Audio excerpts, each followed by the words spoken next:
are the Group 11. And we will be discussing the bracing core exercises and its meaning, Benefits different types. and its functions. Bracing core exercise is a technique used to engage and active the muscles of your torso, especially the abdominals, obliques, lower back, and deep core muscles to create a stable and strong center. It's used to stabilize the spine and protect the lower back, especially during heavy lifting, running, or any high-intensity activity. Benefits of core bracing exercises. Improves posture.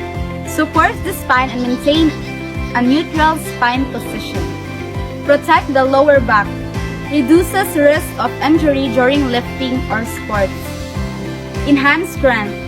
Helps transfer force effectively during movement. Increases balance and stability. Important for athletic performance and daily tasks. Lastly, improves the breathing control. Works with the diaphragm and intercostal.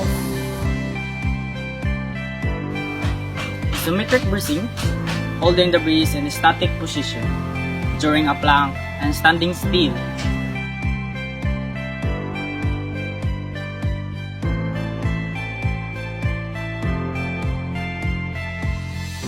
Dynamic breathing, engaging the core while moving.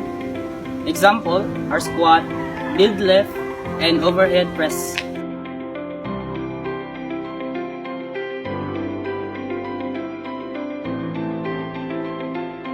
Valsalva maneuver, a more advanced form of breathing used in heavy lifting, where you hold your breath momentarily while breathing.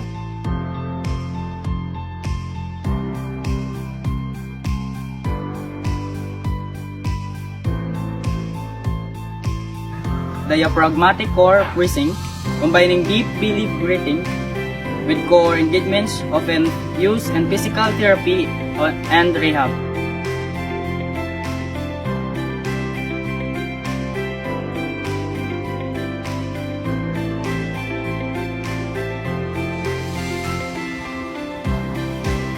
So let's proceed to the function of bracing the core exercises. So there are 4 functions. So first is the spinal stabilization.